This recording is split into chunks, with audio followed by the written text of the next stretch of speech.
여러분 지금 이제 가정의 달입니다.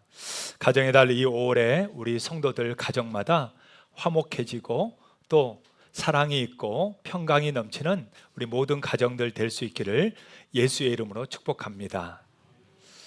여러분 혹시 퍼피 워킹이라고 들어보셨나요? 퍼피 워킹 하는 사람을 또 퍼피 워커라고 얘기합니다.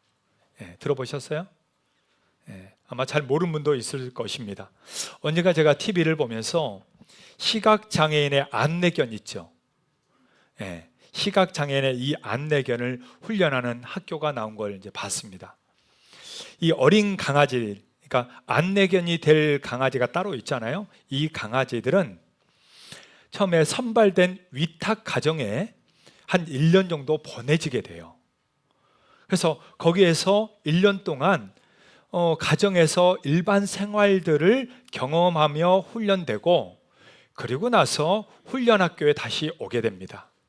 그리고 그 테스트에 합격하면 그때서야 이제 시각장애인에게 양도가 되는 거예요.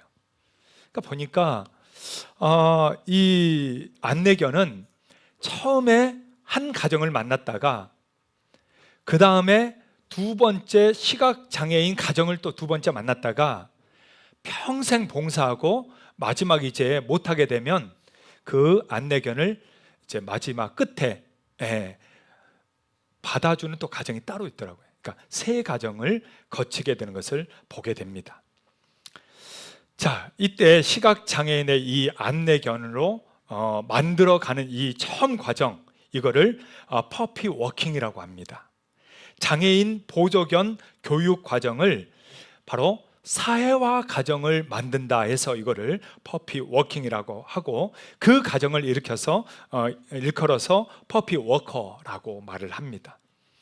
대개 생후 7주가 되면 바로 이 가정을 위탁받을 가정에 보내게 돼요.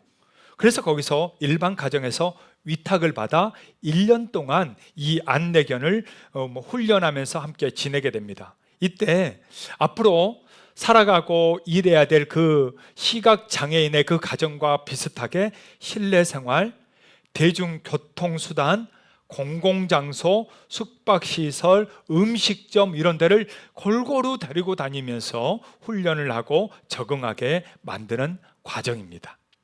그리고 1년 후가 되면 안내견 테스트를 받고 누군가 시각장애인을 만나서 평생을 봉사하게 되는 그 안내견 역할을 하게 되는 거죠. 이탁 가정에서 이 사랑으로 돌본 이 안내견을 이제 1년 뒤에 다시 이 훈련 학교로 돌려보내는 그 장면이 나오더라고요. 이 안내견을 다시 돌려보낼 때 그 위탁받았던 그 가족들이 정도 많이 들고 그래서 발길을 돌리지 못하는 거예요. 그래서 그 강아지가 들어간 그 정문 앞에 서성이면서 울면서 보내는 모습이 나왔습니다. 그동안 강아지를 키우면서 정도 많이 들고 앞으로 누군가의 안내견이 되어서 잘 살아가기를 소망하는 그 마음이, 안타까운 마음도 같이 있다 보니까 참 눈물이 나올 수밖에 없는 거죠. 저도 그걸 보다 보니까 진짜 눈물이 나오더라고요. 여러분, 이 강아지, 동물도 누군가의 손과 눈과 발이 되는 그 삶을 살기 위해서 일반 반려견과는 똑같이 길러질 수가 없어요. 그 위탁받는 가정에서는 이 안내견을 어떻게 먹이를 줘야 되는지, 어떻게 가르쳐야 되는지, 어떻게 길러야 되는지를 다 교육을 받습니다. 그리고 그 교육 받은 대로 해야 돼요. 잘못하면 그냥 반려견으로 전락하게 됩니다. 그렇게 제대로 교육을 안 하면 반려견으로밖에 못 쓰게 되는 거예요. 그래서 이 강아지가 안내견이 되기 위해서는 위탁받은 가정에서는 교육받은 대로 이 강아지를 길러야 되는 거예요. 그래야만 1년 후에 이 강아지가 그냥 안내견 되는 게 아니고요, 그렇게 훈련되었을 때 훈련 학교에서 제대로 딱 훈련 받아서 안내견이 되는 거지, 잘못하면 안내견이 못 되는 거죠. 그래서 위탁받은 가정이 굉장히 수고를 많이 하더라고요. 혹시 퍼피 워킹 했던 가정 혹시 있으십니까? 우리 성도들 중에. 없으면 해보세요. 예. 반려견보다도 저는 참 의미 있는 일인 것 같습니다. 근데 전 그걸 보면서 그걸 느꼈어요. 이 강아지도 안내견이 되기 위해서 이렇게 참 훈련을 받는다면 하나님께서 우리에게 맡겨주신 이 자녀, 하물며 이 자녀들을 우리가 막 길러서는 될 것인가? 세상 방식 따라 그냥 양육해서 될 것인가? 이 생각이 들더라고요. 하나님의 자녀로 주신 이 귀한 자녀라면 우리 역시도 정말 하나님의 방법 또 하나님의 뜻대로 양육해야 되지 않을까? 이 마음이 드는 거예요. 그래서 우리에게 주신 이 자녀는 여러분 우리 소유물이 아닙니다. 그 자녀 역시 내가 낳고 내가 기른다고 해서 내 마음대로 해서는 안 된다는 거예요. 그는 하나님의 자녀이기 때문에 하나님의 방법대로 해야 된다는 거죠. 여러분 그래서 시편에서는요 자녀에 대해서 이렇게 말씀합니다. 시편 127편 3절인데요. 자, 같이 한번 읽어볼까요? 보라, 자식들은 여호와의 기업이요 태의 열매는 그의 뭐로다? 상급이로다. 여러분 보라, 다 봐라, 지금 집중해 봐라. 자, 자식들은 누구의 기업이다? 내 기업이에요, 아니에요? 아니라는 거예요. 여러분 우리가 착각하는 게 있습니다. 사람들은 다 내 자식이지 이렇게 생각하지만 아니에요. 하나님께 위탁받았다는 것을 우리는 기억해야 되는 것입니다. 여러분 자녀는요 하나님이 주신 선물입니다. 우리 부모에게 허락하신 하나님의 선물이 바로 자녀예요. 그래서 우리 부모는 선물로 주어진 이 자녀, 우리가 그런 자녀이기도 하고 또 우리에게 주신 하나님의 선물인 자녀를 정말 하나님의 뜻대로 잘 양육하는 그런 부모가 되어야 될 줄로 믿습니다. 자녀는 하나님이 주신 선물이에요. 자, 잊지 말라고 앞뒤 좌우로 한번 옆에 해줄까요? 자녀는 하나님의 선물입니다. 한번 해줄까요? 네. 여러분 믿습니까? 네. 그러면 하나님의 선물인 이 자녀를 어떻게 양육해야 될 것인가 라는 거죠. 자, 첫 번째 가장 먼저는요 하나님을 경외하는 믿음을 심어줘야 합니다. 자녀에게 뭘 심어줘야 된다고요? 하나님을 경외하는 믿음이에요. 여러분 잠언서 첫 번째 장에서 여러분 이렇게 말씀합니다. 1장 7절에서 9절인데요. 자, 같이 한번 읽어볼까요? 여호와를 경외하는 것이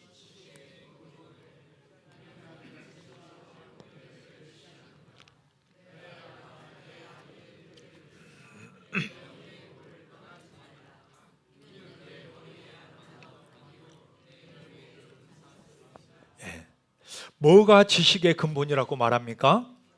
여호와를 경외하는 것. 그렇습니다. 여호와를 경외하는 것이 가장 근본이라는 거, 가장 기초라는 거예요. 일단 이것부터 시작해야 된다라는 얘기를 하고 있는 겁니다. 여러분 기초가 굉장히 중요하잖아요. 기초가 부실하면 어떻게 되죠? 여러분 무너지는 거예요. 요즘 막 싱크홀들 많잖아요. 밑에 기초가 탄탄하게 있어야 되는데 이게 없어지니까 어떻게 되는 거예요? 갑자기 멀쩡하던 땅이 확 꺼져버리는 거죠. 여러분 자녀들이 그럴 수 있다는 걸 얘기하는 거예요.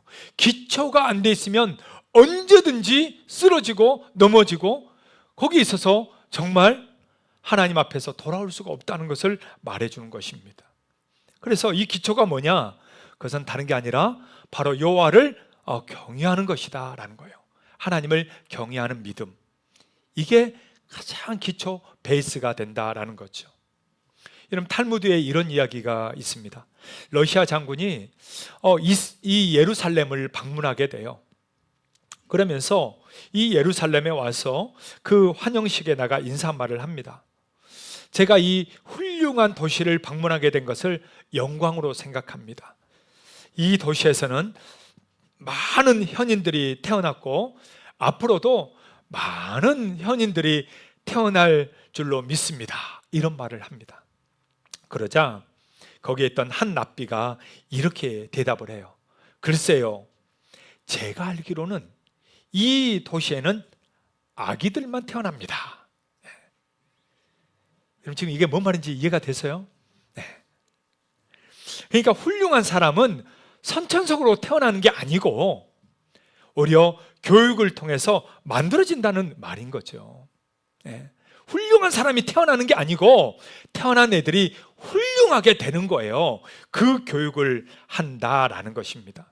그래서 여러분 이스라엘의 교육법은요 굉장히 유명합니다. 우리나라뿐만 아니라 전 세계에서 그 이스라엘의 교육법 하브루타의 막 그런 방식들을 많이 배우잖아요. 많이 퍼지고 있고, 여러분 이스라엘은 아기를 처음에 낳아서 아이를 재우며 아이한테 말을 할 때 그에게 제일 먼저 읽어주는 게 있어요. 그게 뭐냐면 바로 십계명이라고 합니다. 십계명. 그 아이가 아직 말을 못할 때 그가 귀로 들어야 될 거, 여러분 십계명을 먼저 말해준대요. 그리고 그 아이가 그 말을 배우기 시작할 때는 성경부터 읽게 하는 거죠. 그리고 그 정말 하얀 바탕 같은 그 마음에 제일 먼저 말씀과 기도를 심어주게 됩니다. 그래서 미국에 살고 있는 유대인들이 미국의 한 3% 정도 된다고 해요. 근데 미국에 있는 전체 대학교의 대학 교수의 30%가 유대인입니다.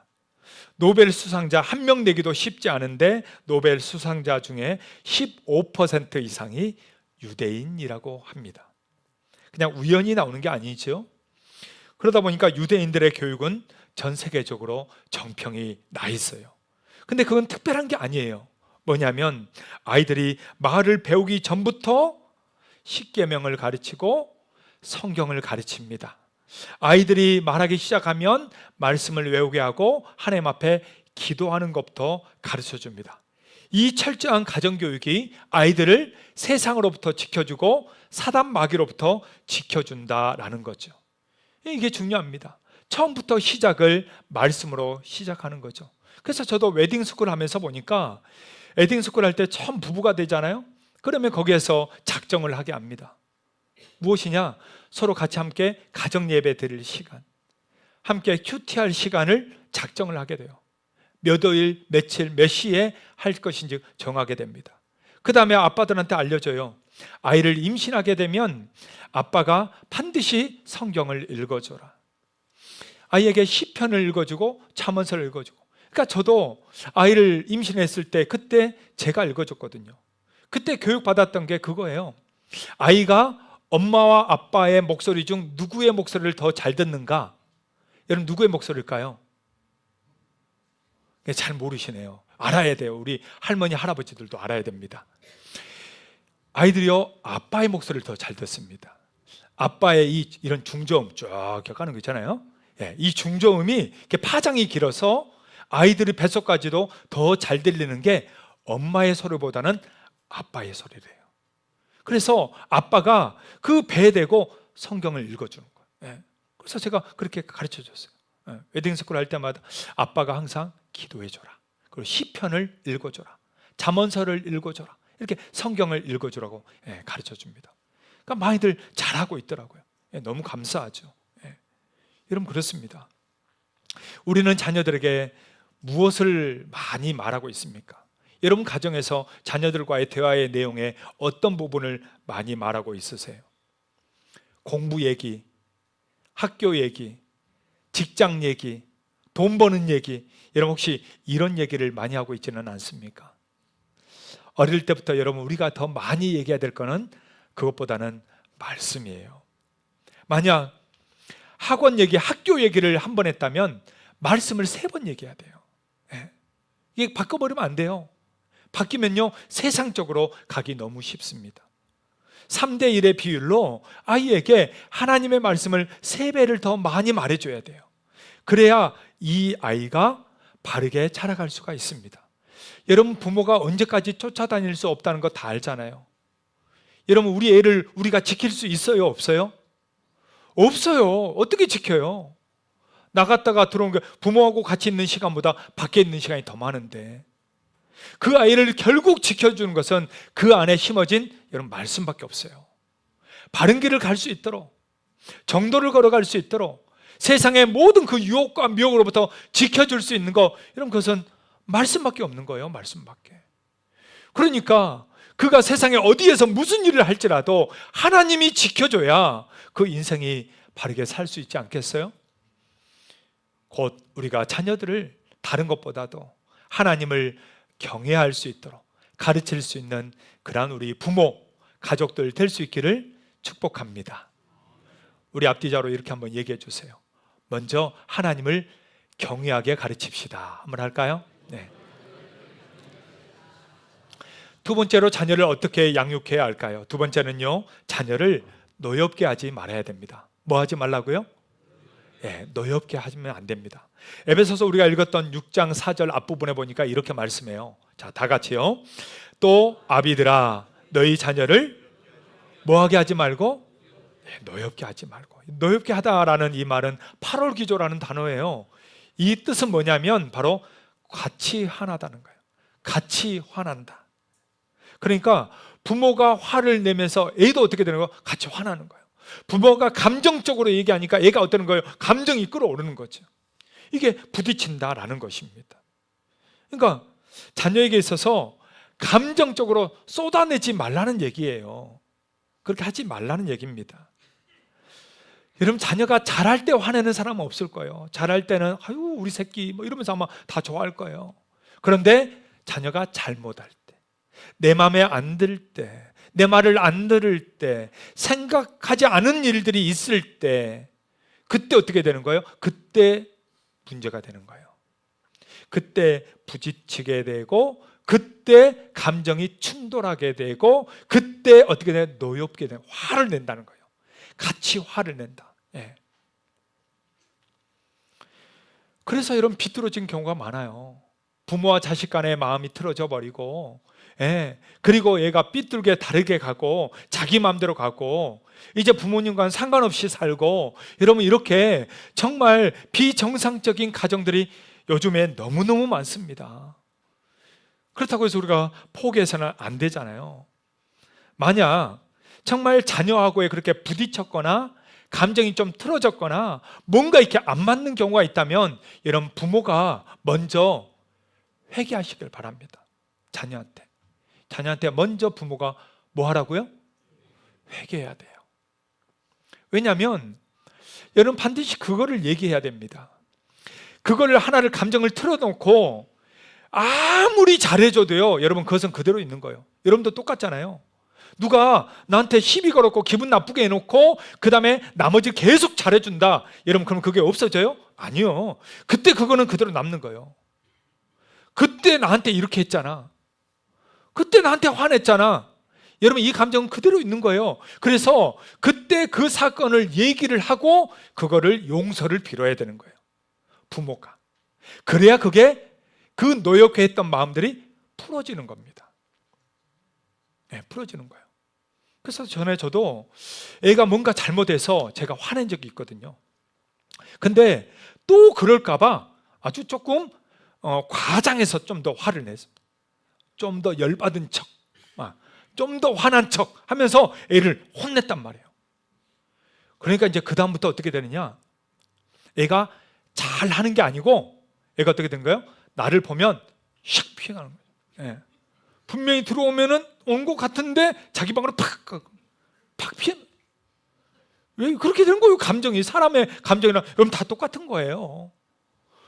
그래서 야, 이게 아닌데 어떻게 해야 되나 하다가 어느 날 제가 같이 이제 끝나고 집에 와 있는 아들을 붙잡아 놓고 제가 앉아서 얘기했습니다. 아들아, 그때 내가 너한테 이렇게 화를 냈었지.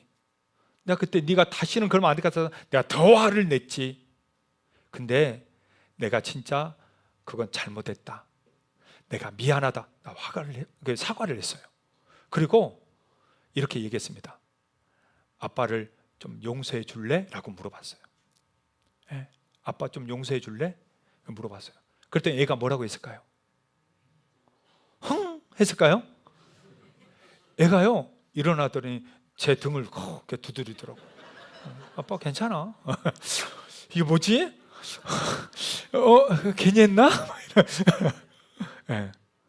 그래서 저희 집에서는 그 다음부터는 제가 얘기했잖아요. 집에 들어오면 여러분 자기 방으로 싱싱 갑니다. 애들은. 그래서 집에 오면 무조건 일단 안아주기를 했어요. 집에 오면 일단 안아주자.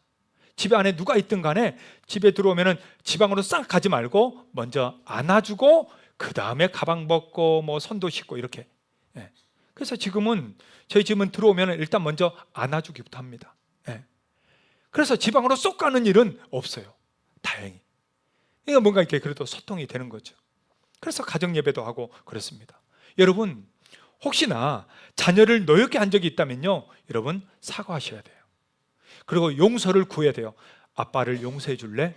엄마를 용서해 줄래? 라고 물어봐야 돼요. 그가 용서해 줘야지 내가 그냥 야 용서해 알았지? 됐어 야 잊어버려. 여러분 그러면 절대 못 더 열받아요. 예. 그러니까 정중하게 물어봐. 아빠를 용서해 줄래? 엄마를 용서해 줄래? 물어봐야 돼요. 그러면 애가 생각하겠죠. 아니 나 아직 용서 못해. 그러면 더 빌어야 돼. 죄송해요. 저 좀 용서해. 죄송해요. 저 잘못했어요. 용서 빌어야 돼. 빌어야 돼. 예. 애 마음이 풀릴 때까지. 여러분 피해자가 중심이요. 애 마음이 풀릴 때까지.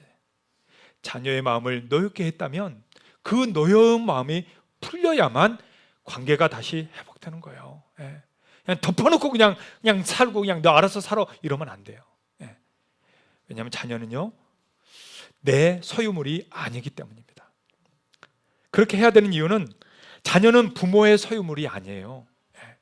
오늘 우리가 읽었던 3절에 그렇게 했잖아요. 시편 127편 3절. 자, 한 번 더 같이 읽어볼까요? 보라, 자식들은 여호와의 기업이요 태의 열매는 그의 상급이로다. 누구의 기업이요? 여호와의 기업이에요. 여러분 내 게 아니에요. 자식을 내가 낳고 내가 길렀다고 해서 내 거예요? 아니요. 하나님의 거예요. 그래서 부모는 위탁하신 분의 뜻을 따라 양육해야 합니다. 부모는 어떻게 하라고요? 위탁하신 분의 뜻을 따라 양육해야 됩니다. 여러분 방금 우리가 3절 읽었잖아요. 그 3절 앞부분에는요 이렇게 말씀이 있어요. 시편 127편 1절과 2절입니다. 자, 다 같이 읽겠습니다. 여호와께서 집을 세우지 아니하시면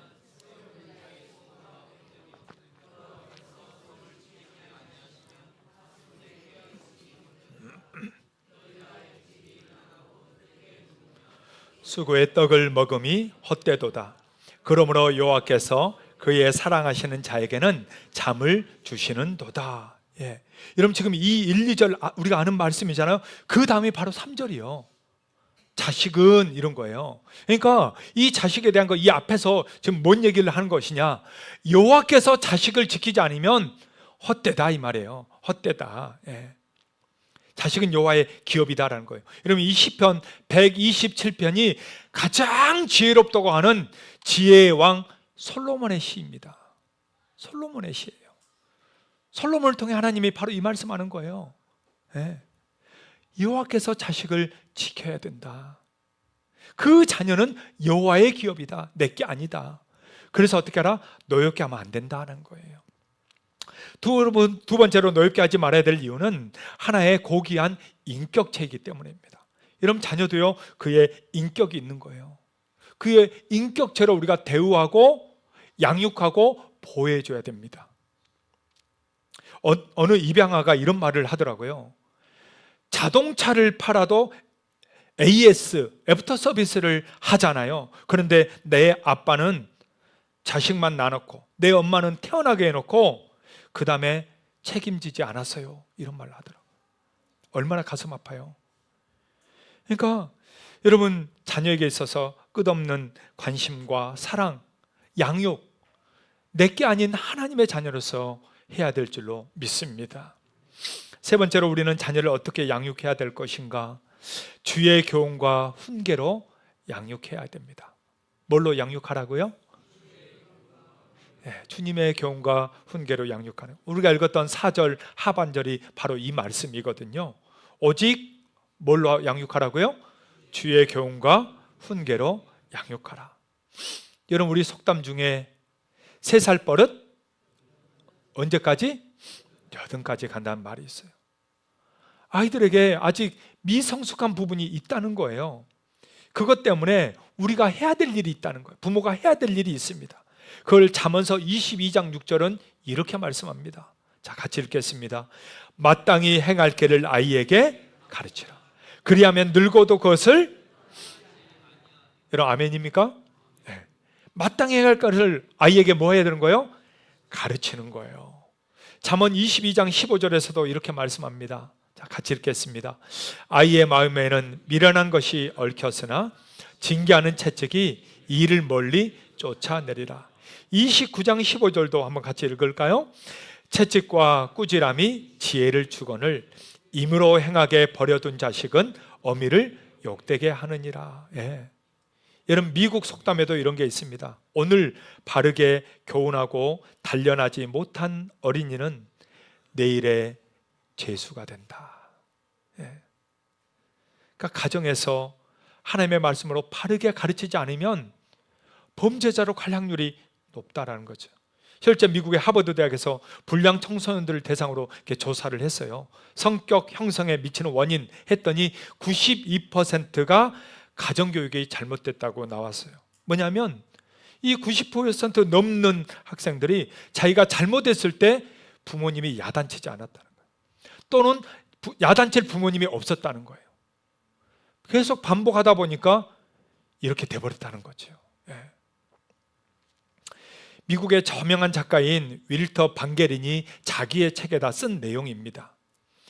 그는요 초등학교 2학년이 된 자기 아들 매튜가 있었습니다. 이 매튜가 만화책을 아주 좋아했어요. 그래서 만화책, 뭐 초등학생들 만화책 많이 읽잖아요. 만화책을 많이 읽는 거예요. 근데 어느 날 얘가 도서관에서 만화책 몇 권을 이렇게 훔쳐온 거예요.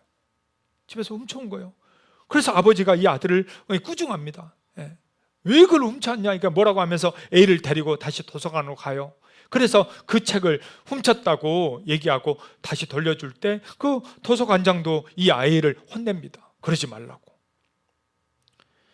그러고 나서 이제 한 1년쯤 지나서 그 다음에 여름이 됐는데 얘가 또 만화책을 또 훔쳐온 거예요.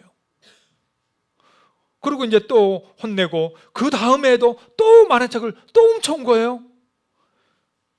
그래서 이 아버지가 이제 고민을 하게 됩니다. 얘가 언제까지 이럴 것인가?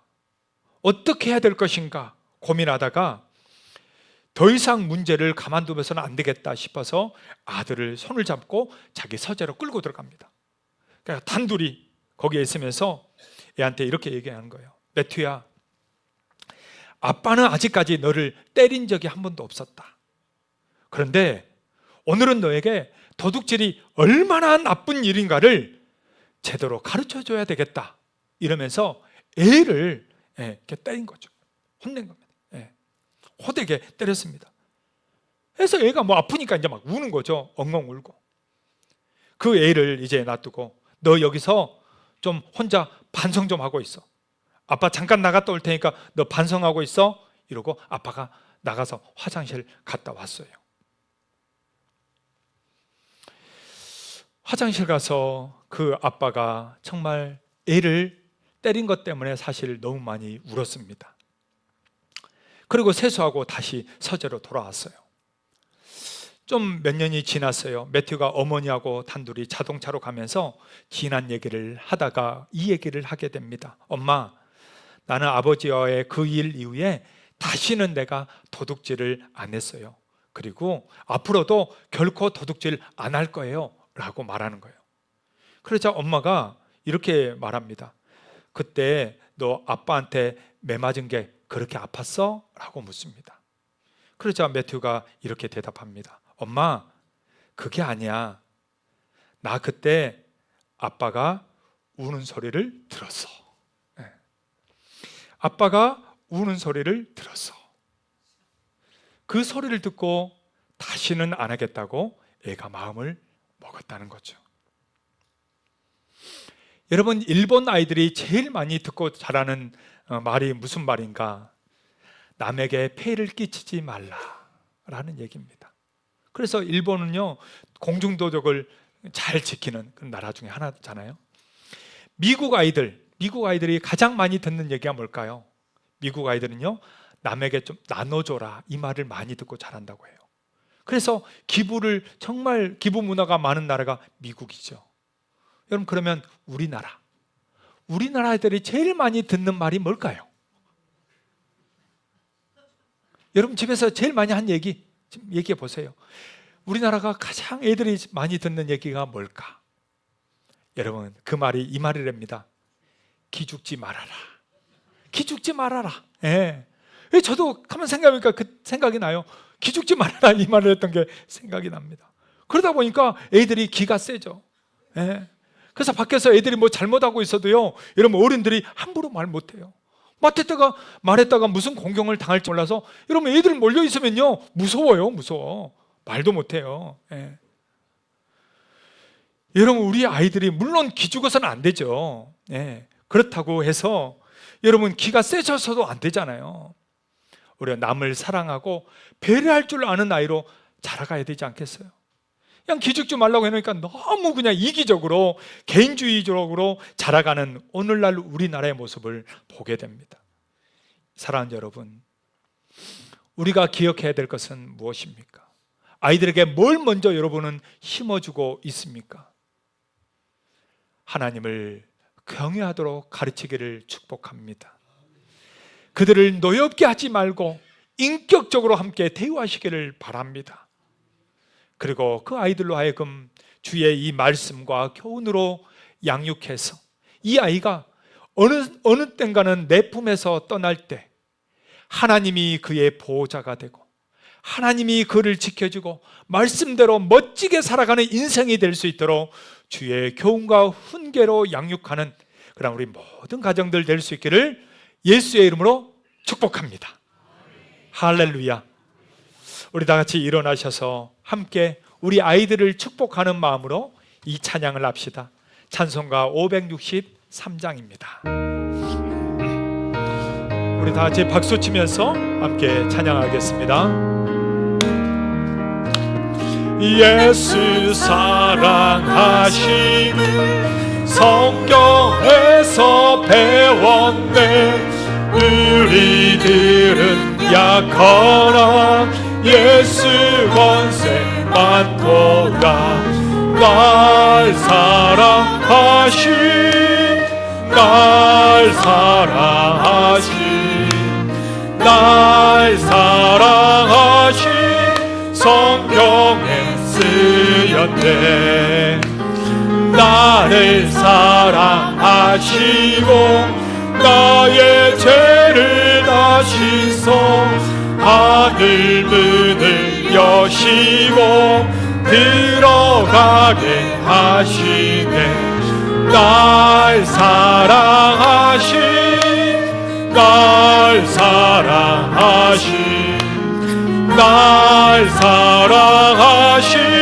성경의 4절입니다. 세상 사는 동안에 나와 함께 하시고 세상 떠나가는 날 천국 가게 하소서. 날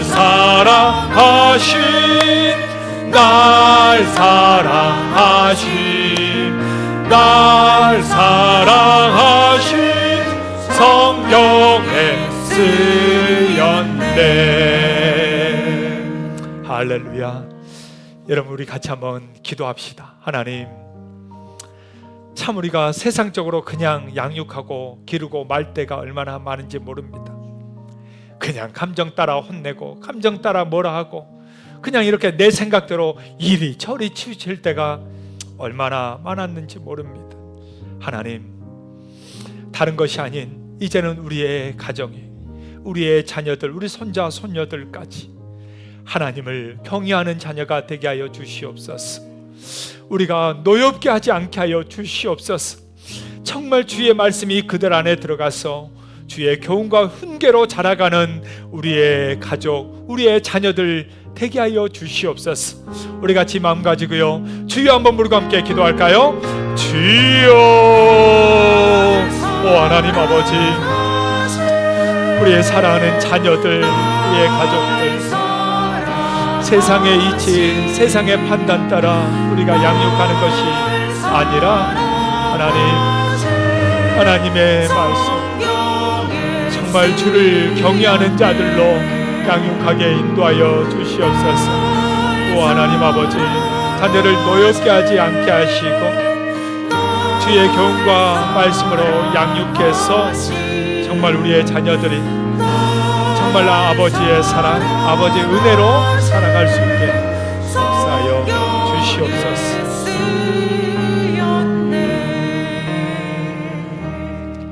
오 하나님 아버지, 그냥 우리의 생각대로 세상의 방식대로 자녀를 양육하는 것이 아니라 우리 하나님을 경외하고 그들로 하여금 노여워하지 않고 또한 그들로 주의 교훈과 말씀이 이끌어가는 그런 자녀들이 될 수 있게 인도하여 주시옵소서. 우리가 부모로서, 우리가 또한 조부로서 그들을 인격적으로 대우하고 오직 기도와 말씀으로 양육하고 이끌어가서 하나님이 이끄시는, 하나님이 주인 되는 자녀들 다 되게 하여 주시옵소서. 이제는 우리 주 예수 그리스도의 은혜와 독생자를 아낌없이 주신 하나님의 사랑하심과 성령의 위로 역사 교통하심이 오늘 사랑하는 우리 성도들의 가정 위에와 또 자녀들 위에 이제부터 영원토록 함께 있을지어다. 아멘.